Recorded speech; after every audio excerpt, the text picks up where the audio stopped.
آپ کی ویزا اور اپلیکیشن سے لے کے وہاں پہ پورے 1 منتھ کا جو اسٹے ہے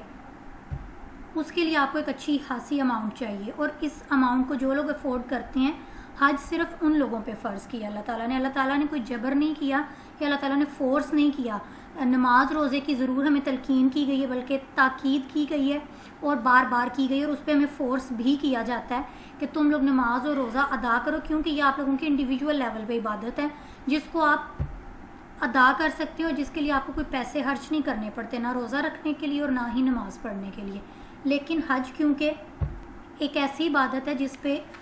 آپ لوگوں کے پیسے اچھے خاصے خرچ ہو جاتے ہیں، اس وجہ سے اللہ تعالیٰ نے حکم دیا ہے کہ ہر صاحب استطاعت مسلمان پر حج زندگی میں ایک بار فرض ہے. صاحب استطاعت مطلب کہ آپ افورڈنگ ہیں تو آپ حج پہ ضرور جائیں، آپ پہ فرض ہے. بٹ اگر آپ افورڈنگ نہیں ہیں تو آپ کے اوپر حج فرض نہیں ہے.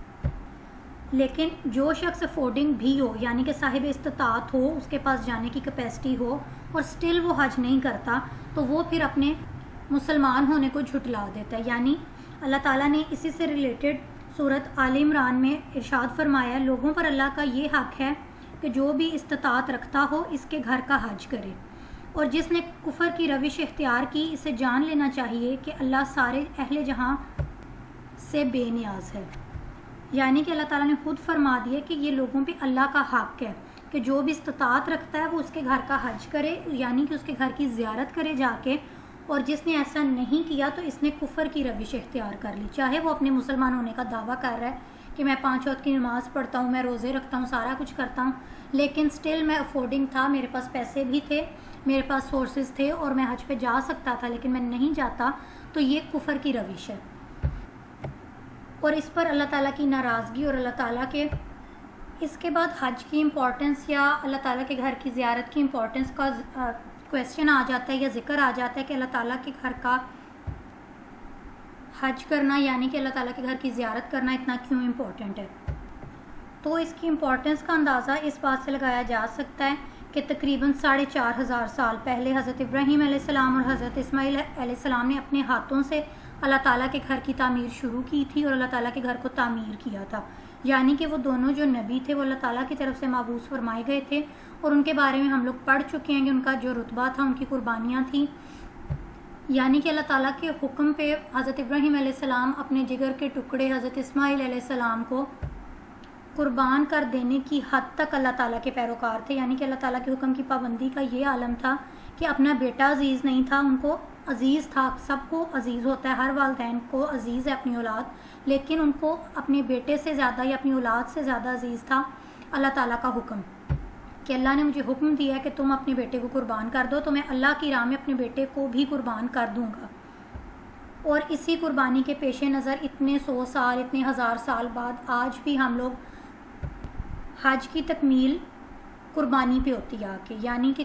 جانور قربان کیا جاتا ہے، اور یہ قربانی اس قربانی کی یاد میں ہے جو حضرت ابراہیم علیہ السلام نے حضرت اسماعیل علیہ السلام کی دینے کا اعادہ کیا، یعنی کہ ارادہ کیا. اور اس کے بعد اللہ تعالیٰ کی طرف سے جو معجزہ ہوا کہ انہوں نے وہاں سے یعنی کہ آسمان سے ایک جانور بھیجا کہ تم اب اس کی قربانی کرو، اللہ کو تمہاری یہ ادا پسند آ گئی ہے کہ تم اللہ تعالیٰ کے اتنے نیک اور سچے بندے ہو کہ تمہیں اپنی اولاد عزیز نہیں ہے، یا اولاد اتنی عزیز نہیں ہے کہ اللہ کے حکم کے آگے تم نے اپنی اولاد کو پیچھے کر دیا ہے اور اللہ کے حکم کو تم نے پرائیورٹی دی ہے. اور اللہ تعالیٰ کے گھر یعنی کہ خانہ کعبہ کی اہمیت کا ذکر قرآن مجید میں بھی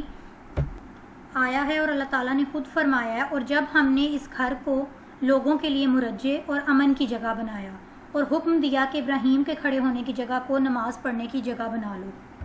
یعنی کہ اس کا جو اپروول ہے وہ اللہ کی طرف سے ہے کہ ہم نے اس کو امن کی جگہ بنایا ہے، عبادت کی جگہ بنایا ہے، اور حکم دیا ہے اللہ تعالیٰ نے کہ ابراہیم علیہ السلام نے جہاں پہ کھڑے ہو کے نماز پڑھی ہے اسی کو تم لوگ اپنا قبلہ بنا لو اور اسی کو خدا کا گھر تسلیم کر لو اور اسی کو نماز پڑھنے کی جگہ بنا لو. ہم لوگ جو قبلہ رو ہو کے نماز پڑھتے ہیں کہ ہمارا خانہ کعبہ اس طرف ہے، یا ہم لوگوں نے اپنے گھر میں ایک ڈائریکشن کو اسپیسیفائی کیا ہوتا ہے کہ اس طرف ہمارے گھر کی کنسٹرکشن یا ہمارے گھر کے میپ کے اکارڈنگ اس طرف قبلہ بنتا ہے، تو ہم اس طرف ہی منہ کر کے نماز پڑھتے ہیں، ہم کسی اور طرف منہ کر کے نماز نہیں پڑھتے. یعنی کہ ہم اللہ کے گھر کی طرف منہ کر کے نماز پڑھتے ہیں، قبلہ رو ہو کر نماز پڑھتے ہیں۔ اس کے بعد ذکر آ جاتا ہے حج کے مراسم اور حج کے مناسک کا۔ حج کے مراسم اور حج کے مناسک میں احرام سے لے کے یعنی کہ احرام باندھنے سے لے کر طواف تک، اور جمرات کے مقام پر کنکریاں یعنی کہ شیطانوں کو کنکریاں مارنے سے لے کر قربانی تک، تمام چیزیں حج کے مراسم اور مناسک میں ایڈ آن ہوتی ہیں اور حج کی عبادات کے زمرے میں آتی ہیں۔ یعنی حج سٹارٹ ہوتا ہے احرام باندھنے سے۔ احرام جب انسان باندھتا ہے تو وہ نیت کرتا ہے، اپنے دل میں ارادہ کرتا ہے کہ میں اللہ تعالیٰ کے گھر کی زیارت کرنے جا رہا ہوں اور اللہ کے حضور اپنے گناہوں کی معافی مانگنے جا رہا ہوں۔ اس کے علاوہ حج کی اسی امپورٹنس کے پیش نظر اللہ تعالیٰ نے خود فرمایا ہے کہ جس شخص نے پورے مراسم اور پورے مناسک حج پورے کیے یا مکمل کیے، بالکل اس چیز کے اکارڈنگ جو میں نے جس طرح سے فرمائی ہے یا جس طرح کا پروسیجر میں نے بتایا ہے ایز اٹ از، اس پروسیجر کو فالو کرتے ہوئے اگر کوئی مسلمان حج کرتا ہے، یعنی کہ ایک ایک چیز وہ اسی طرح سے فالو کرتا ہے جس طرح اللہ تعالیٰ کا حکم ہے، اپنی نیت کو صاف رکھتا ہے، احرام باندھنے سے لے کر یعنی کہ اپنے حج کے آغاز سے لے کر حج کے اختتام تک، قربانی تک، یعنی کہ تمام مناسک حج پورے کرتا ہے، تمام مراسم پورے کرتا ہے، تو وہ بالکل ایسے پاک اور صاف ہو جاتا ہے گناہوں سے کہ جس طرح وہ ابھی ماں کے پیٹ سے پیدا ہوا ہے۔ یعنی کہ ماں کے پیٹ سے پیدا ہونے کی اگزامپل اس لیے دی گئی ہے کہ جب ایک بچہ پیدا ہوتا ہے تو وہ بالکل معصوم ہوتا ہے، بالکل ہر طرح کے گناہ سے پاک ہوتا ہے، ہر طرح کی برائی سے پاک ہوتا ہے۔ وہ پیدا ہوا ہے، اس کو کسی چیز کا ہوش نہیں ہے، ایون اس کو تو اپنے کھانے پینے کے قابل بھی وہ نہیں ہے کہ اگر اس کو بھوک لگی ہے تو وہ خود کچھ کھا سکے یا وہ ہل سکے، کچھ بھی کر سکے، یعنی وہ ٹوٹلی ڈیپینڈنٹ ہوتا ہے۔ اسی لیے مسلمانوں کو حج کے بعد اس ایسے بچے سے تشبیہ دی گئی ہے کہ وہ اس طرح سے پاک صاف ہو جاتا ہے کہ جس طرح وہ ابھی ابھی پیدا ہوا ہے۔ لیکن اس کی شرط کیا ہے کہ جو حج کے مراسم ہیں، حج کے مناسک ہیں، وہ پوری طرح سے اللہ کے حکم کے مطابق، اللہ کے حکم کے اکارڈنگ پورے کیے جائیں، اور حج کو صرف اللہ تعالیٰ کی حکم کے مطابق ایک فرض سمجھ کے ادا نہ کیا جائے کہ بس یہ میرا فرض تھا، پورا ہو گیا۔ جس طرح ہم دن میں بڑی مشکل سے نماز اپنی 5 نمازوں کے فرض پڑھتے ہیں اور احسان کرتے ہیں کہ ہم نے نماز پڑھ لیا، بس ہمارا فرض تھا، پورا ہو گیا۔ نہیں، ایسا نہیں ہے۔ حج کو صرف ایک فرضی عبادت سمجھ کے ادا مت کریں، حج کو اس نیت سے حج کا ارادہ کریں، اور اس کے بعد حج کو اس نیت سے ادا کریں کہ میں اللہ کے حضور اپنی زندگی بھر کے تمام گناہوں کی معافی مانگنے جا رہا ہوں یا جا رہی ہوں، اور میں نے وہاں سے بالکل اسی طرح پاک صاف گناہوں سے ہو کر آنا ہے جس طرح کہ میں تب تھا جب میں پیدا ہوا تھا۔ یعنی کہ اپنے گناہوں کا کفارہ کرنے کی نیت سے حج پر جائیں۔ کیوں؟ حج یا عمرے پہ جانے سے پہلے تمام لوگوں سے ملنے کا اور اس کے بعد ان سے معافی مانگنے کا، تمام قسم کے اگر آپ کے اوپر کوئی قرض ہیں وہ اتار کر جانے کا حکم ہے، کہ اپنی کسی بھی قسم کے جو دنیاوی معاملات ہیں، کسی بھی قسم کے جو گرجز ہیں، آپ کے کسی بھی قسم کے ایسے معاملات کہ آپ کی کسی سے کوئی لڑائی چل رہی ہے، آپ کا کسی سے یعنی کہ کسی سے آپ کے کوئی اختلافات ہیں یا کسی کے بارے میں آپ کے دل میں کوئی کدورت ہے، کوئی کینہ ہے، تو اس کو یہیں پر نکال کے جائیں۔ کیونکہ اگر آپ وہ اپنے ساتھ لے جاتے ہیں اپنا کینہ، دل میں آپ کے کچھ ہے، اوپر آپ اپنے منہ سے اللہ تعالیٰ سے معافی مانگ رہے ہیں، تو یہ منافقت کے زمرے میں آتا ہے کہ دل میں تم کینہ پال رہے ہو، کدورتیں پال رہے ہو، اور معافی مجھ سے تم کس بات کی مانگ رہے ہو؟ جب تم میں تو خدا ہوں اور مجھ سے تم معافی مانگ رہے ہو، تم جب کہ خود بندے ہوتے ہوئے دوسرے بندے کو معاف نہیں کر سکتے یا کر کے میرے پاس نہیں آئے، یعنی کہ تم اگر معاف کر کے میرے پاس آتے تو تمہاری نیت صاف ہوتی اور تمہاری معافی قبول ہو جاتی۔ معافی قبول ہونا نہ ہونا یہ اللہ تعالیٰ کو بہتر پتہ ہے، لیکن سٹل اپنے دل کو صاف کر کے جانے کا حکم ہے کہ اپنے دل کو صاف کر کے جائیں، تمام لڑائیاں، بغض، کینہ، کدورتیں سب ادھر چھوڑ کر جائیں، اور اللہ کے حضور بالکل اپنا صاف دل اور صاف نیت لے کر جائیں۔ حج کے دوران آسان عبادتیں بھی ہیں، مشکل عبادتیں بھی ہیں۔ ان شارٹ حج ایک پراپر سٹرگل ہے آپ کی، اور جو اسٹرگل کو احسن طریقے سے کرنے میں، ادا کرنے میں کامیاب ہو جاتا ہے، وہ اللہ کے نزدیک سرخرو ہو جاتا ہے اور اس کا حج قبول ہو جاتا ہے اور گناہوں سے پاک اور صاف ہو جاتا ہے وہ۔ یعنی کہ احرام باندھنے سے لے کر، احرام باندھتے ہیں آپ، اللہ تعالیٰ نے احرام کا رنگ کیوں سفید دیا ہے، یہ بھی ایک حکمت کی بات ہے کہ اس میں اللہ تعالیٰ نے کوئی اور کلر کیوں نہیں ایڈ آن کیا، تو کفن کا کلر بھی سفید ہے۔ ٹھیک ہو گیا۔ اللہ تعالیٰ بالکل ایک سمپلسٹ فارم میں، مطلب یہ اس چیز کی انڈیکیشن ہے کہ آپ لوگ جو اس دنیا کی رنگینیوں میں کھوئے ہوئے ہیں، کلرفل لائف ایک گزار رہے ہیں، اینڈ پہ جو آپ کی اصلیت ہے، یا اتنی جو چیزیں آپ ادھر مٹیریلسٹک قسم کی چیزیں آپ کی یعنی مادی قسم کی چیزیں ہیں جو آپ یہاں پہ اکٹھی کر رہے ہیں کہ یہ بھی ہو میرے پاس، یہ بھی ہو، ان چیزوں سے انسان کے لیے ایک سبق ہے، یہ ایک انڈیکیشن ہے کہ جب اللہ آپ لوگوں کو اپنے گھر بلا رہا ہے تو وہ صرف اور صرف ایک سفید لباس میں آپ کو بلا رہا ہے، یعنی احرام آپ کو سفید رنگ کا وہ کپڑا ہے جو آپ نے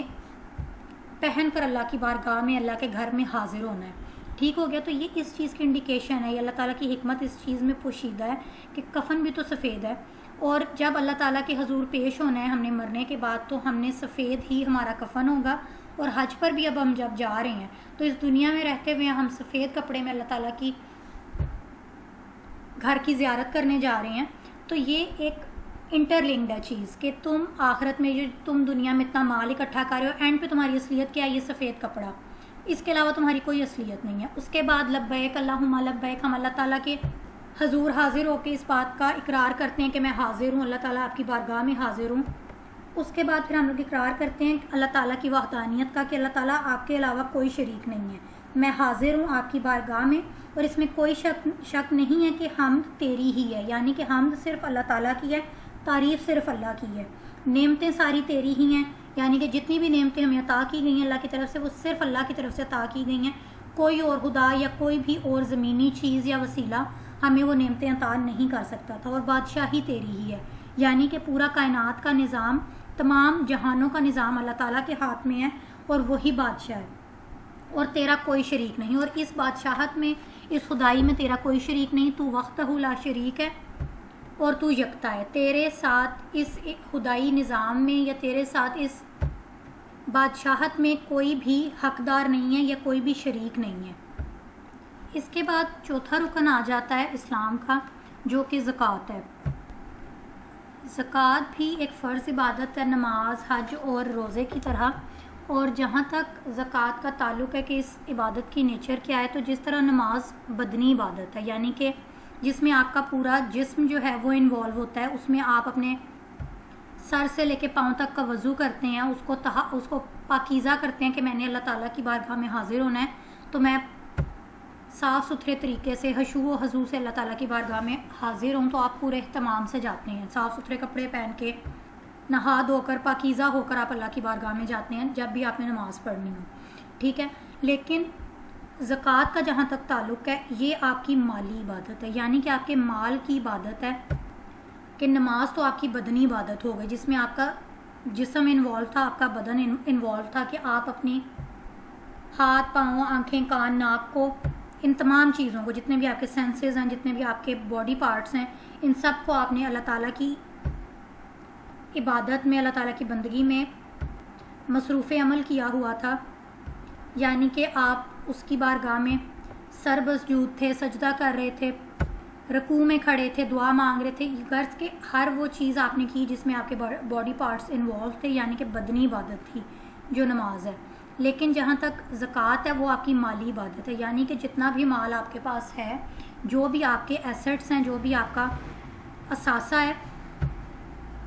اس میں سے ایک پرٹیکولر اماؤنٹ غریبوں کے ساتھ شیئر کرنا آپ کی عبادت کے زمرے میں ہی آتا ہے، اور اس کو زکوٰۃ کا نام دیا گیا. یعنی کہ آپ کی مالی عبادت ہے کہ آپ اپنے مال میں سے ایک پرٹیکولر حصہ یا پرٹیکولر اماؤنٹ نکال رہے ہیں ان لوگوں کے لیے جو لوگ ڈیزرو کرتے ہیں، اور جو لوگ افورڈ ایون اپنی بیسک نیڈز بھی افورڈ نہیں کر سکتے، ان لوگوں کو، مستحق لوگوں کو دینا زکوٰۃ آپ کی مالی عبادت ہے. اور زکوٰۃ کے جو لغوی معنی ہیں وہ پاکیزگی کے ہیں، یعنی کہ آپ کے مال کو پاکیزہ کرتا ہے. جب آپ زکوٰۃ ادا کرتے ہیں تو آپ کا مال پاکیزہ ہو جاتا ہے. اور اسلام کی جو شریعت ہے اس میں بھی زکوٰۃ جو ہے وہ مال کے اس حصے کو کہا جاتا ہے جو اللہ تعالیٰ کے بتائے ہوئے اصولوں اور اللہ تعالیٰ کے بتائے ہوئے حکم کے مطابق آپ غریبوں کے ساتھ شیئر کرتے ہیں یا غریبوں کو دیتے ہیں، ان میں تقسیم کرتے ہیں. وہ والے مال کا آپ کا اسپیسیفک جو حصہ ہے وہ زکوٰۃ کہلاتا ہے. جہاں تک زکوٰۃ کی امپورٹنس کا تعلق ہے، تو زکوٰۃ کو اگر ہم قرآن مجید کو ڈیٹیل میں پڑھتے ہیں، ترجمے کے ساتھ پڑھتے ہیں یا تفسیر کے ساتھ، خلاصے کے ساتھ پڑھتے ہیں، تو نماز کے بعد ہم لوگ یہ دیکھتے ہیں کہ نماز کا تو بارہا ذکر ہے، بار ذکر ہے نماز کا. نماز کی سب سے زیادہ تاکید کی گئی ہے. اس کے بعد جب ہم لوگ قرآن مجید کو ڈیٹیل میں پڑھتے ہیں تو ہمیں یہ فیل ہوتا ہے یا ہمیں یہ نظر آتا ہے کہ نماز کے بعد جو سب سے زیادہ جس چیز کی یا جس عبادت کی تاکید کی گئی ہے وہ زکوٰۃ ہے. یعنی نماز سے ایک سٹیپ نیچے زکوٰۃ ہے حکم کے معاملے میں. یعنی کہ نماز کا جتنی بار حکم آیا اس سے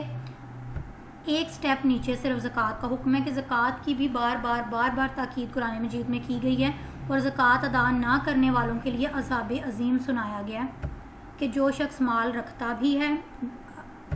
صاحب استطاعت بھی ہے، افورڈنگ بھی ہے،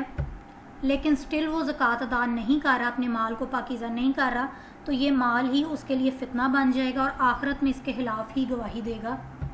کہ اللہ کی راہ میں خرچ کیوں نہ کیا تم نے مال. تمہارے پاس اتنا مال تھا، اینڈ پہ تم اپنے مال کے ساتھ تم نے کیا کیا؟ کچھ بھی نہیں. تم مر گئے، خالی ہاتھ اس دنیا سے چلے گئے، مال تمہارا دنیا میں رہ گیا جو نہ اس دنیا میں رہتے ہوئے تمہارے لیے صدقہ جاریہ بن سکا اور نہ آخرت میں تمہیں سرخرو کر سکا، اور اللہ کے سامنے تمہیں الگ سے شرمندہ کر گیا کہ میرے پاس مال تھا لیکن میں نے اس کو خرچ نہیں کیا، میں نے اس کو یوٹیلائز نہیں کیا اس حکم کے اکارڈنگ جو اللہ تعالیٰ نے دیا تھا کہ اپنے مال کو پاکیزہ کرنے کا طریقہ یہ ہے کہ تم زکوٰۃ ادا کرو، یعنی کہ غریبوں کے ساتھ شیئر کر لو اپنے مال کا کچھ حصہ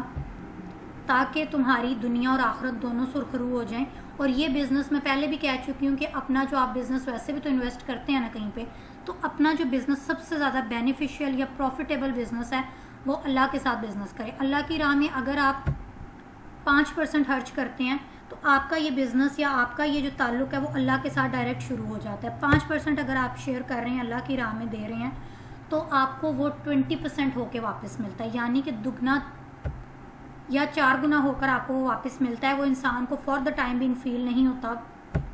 کہ ہم نے اپنی اماؤنٹ میں سے کچھ حصہ دے دیا، لیکن سٹل زندگی کے کسی پوائنٹ پہ آپ کو جا کے ریئلائز ہوتا ہے کہ آپ کے مال میں آٹومیٹکلی ایک برکت آ جاتی ہے اور آپ پہ تنگ دستی یا محتاجی نہیں آتی،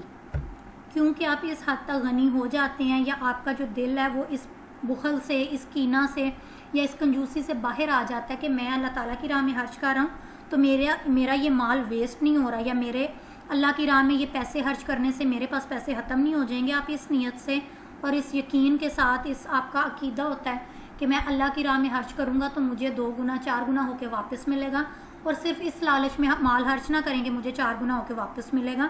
بلکہ اس نیت سے خرچ کریں اپنا مال اللہ کی راہ میں کہ یہ مال اگر میں خرچ نہ کرتا تو میرے لیے فتنہ بن جاتا. میں نے یہ مال اگر اللہ کی راہ میں خرچ کیا، اللہ کی راہ میں دے دیا غریبوں کو، تو یہ جو پارٹ میں نے اللہ کی راہ میں دیا اس نے مجھے دنیا میں بھی کامیاب کر دیا اور آخرت میں بھی اللہ کے سامنے شرمندہ ہونے سے بچا لیا. یعنی کہ دنیا اور آخرت آپ کی دونوں سنور گئی، آپ کی دونوں زندگیاں، دنیا کی زندگی بھی اور آخرت کی زندگی بھی سرخرو ہو گئی. اس کے بعد جس طرح سے حج کے، نماز کے کچھ پرٹیکولر پروسیجر یا پرٹیکولر سٹیپس ہیں جن کو آپ نے فالو کرنا ہے، اللہ کی طرف سے جو آپ کو حکم دیا گیا ہے کہ ان سٹیپس کو فالو کرنا ہے آپ لوگوں نے. اسی طرح زکوٰۃ دینے کا بھی ایک پراپر پروسیجر ہے یا پراپر احکام ہے کہ زکوٰۃ آپ نے کن لوگوں کو دینی ہے. اس کے بعد زکوٰۃ کن لوگوں پر فرض ہے دینی. زکوٰۃ کن لوگوں پر فرض ہے دینی، پہلے اس کویسچن کو ایڈریس کر لیتے ہیں. زکوٰۃ ان تمام لوگوں پر دینی فرض ہے جو لوگ صاحب استطاعت ہیں، اس کے بعد مسلمان ہیں اور بالغ بھی ہیں. نابالغ بچوں پہ، لوگوں پہ جو زکوٰۃ دینی ہے وہ فرض نہیں ہے، صرف بالغ، مسلمان اور صاحب استطاعت لوگوں پر زکوٰۃ دینا فرض ہے. اس کے بعد آ جاتا ہے کہ زکوٰۃ کی پرسنٹیج کیا ہے یا زکوٰۃ کی اماؤنٹ کیا ہونی چاہیے.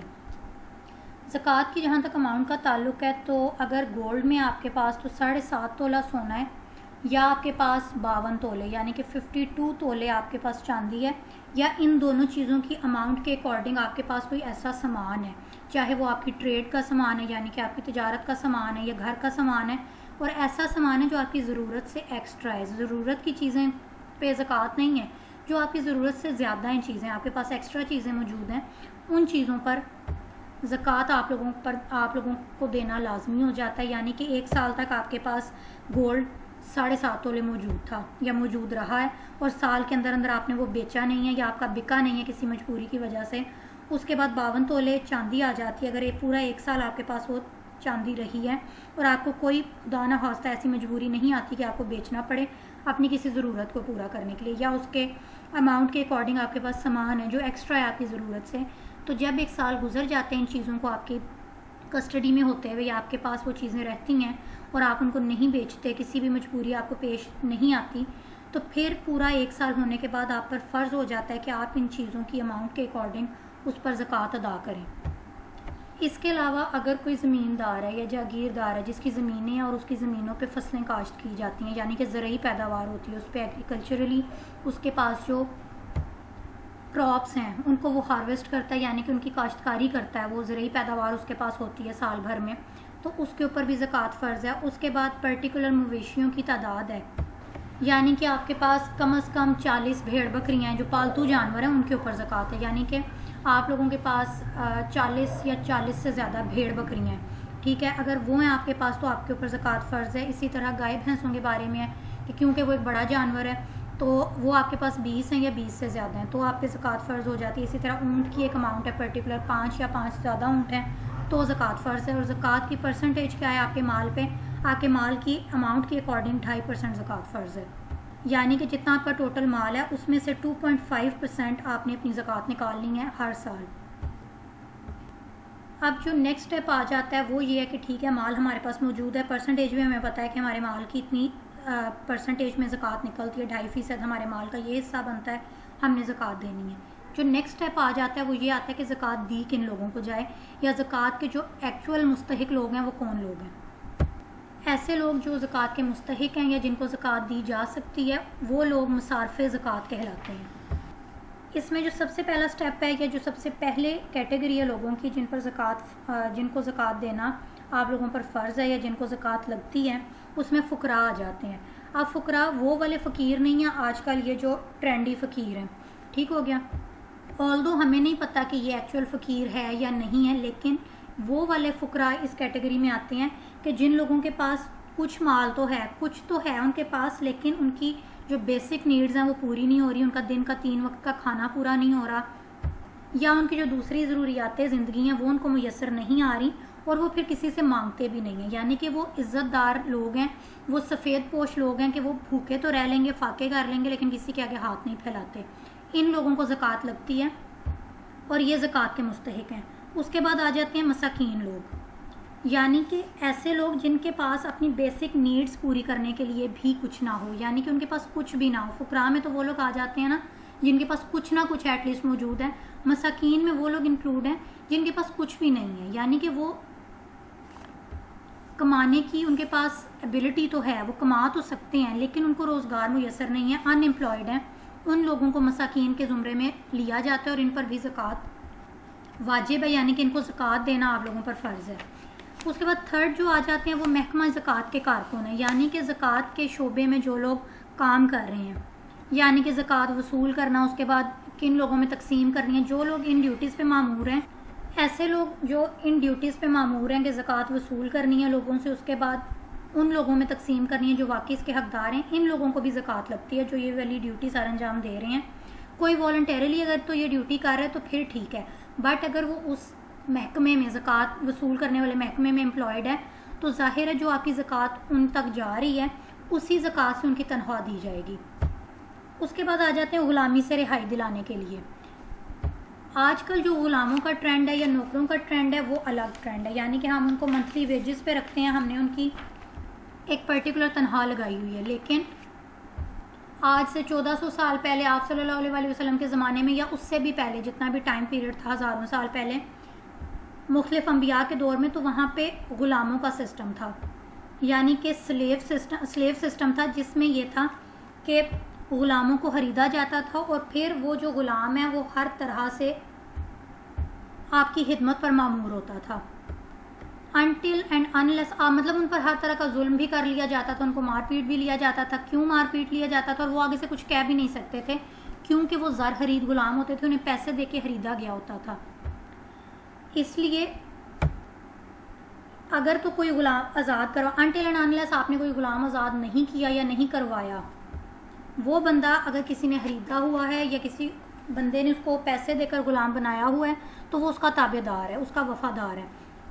اس لیے غلاموں کو اگر آزاد کروانا ہوتا تھا اس زمانے کے پوائنٹ آف ویو سے تو پھر ان لوگوں کو بھی مصارف زکوٰۃ میں شامل کیا گیا کہ کسی غلام کو رہائی دلوانی ہے, اس کو آزاد کروانا ہے, تو اس مقصد کے لیے بھی جو پیسے ہیں وہ زکوٰۃ کے زمرے میں آئیں گے. اگر آپ دیتے ہیں کہ یہ غلام میرے سامنے نظر آ رہا ہے, آپ اس بندے کو اتنے پیسے دیتے ہیں جس کا وہ غلام ہے کہ اس کو تم آزاد کر دو, مجھ سے اتنے پیسے لے لو, تو یہ بھی آپ کی زکوٰۃ کنسیڈر ہوتی ہے.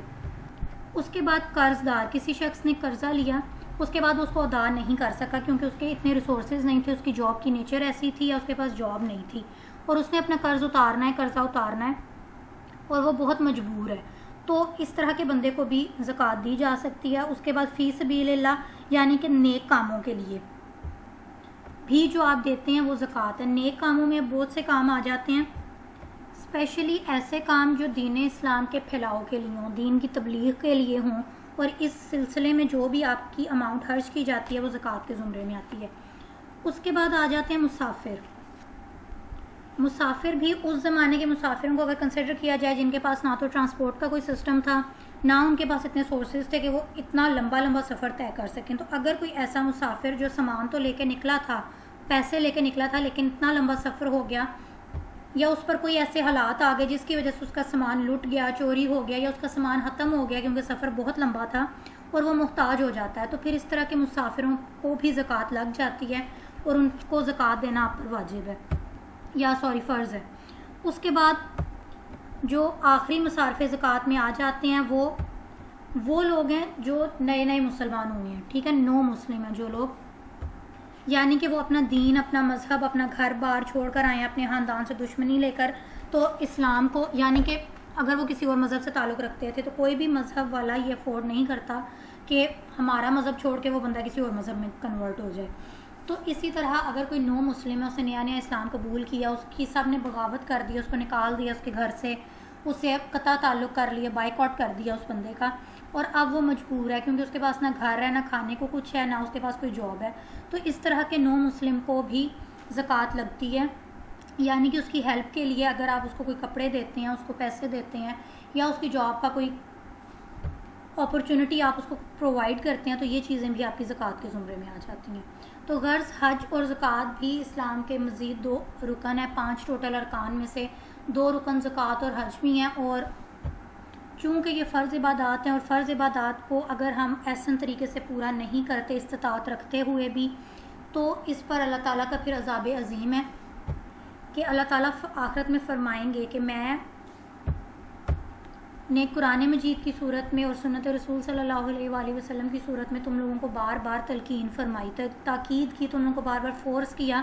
اس چیز پہ ایمفسائز کیا کہ تم لوگ یہ والی عبادات ادا کرو, لیکن سٹل تم منکر رہے, تم نے کافروں کی روش اختیار کیے رکھی, تم اچھائی اور برائی میں ڈفرنس نہیں کر سکے, تو اب تمہارے لیے اب تمہارے لیے عذاب کی وعید ہے, یعنی کہ تمہارے لیے عذاب کی خبر ہے, جہنم کی جو ہولناک سزا ہے وہ اب تمہاری آخرت کی جو زندگی ہے وہ اسی میں گزرے گی.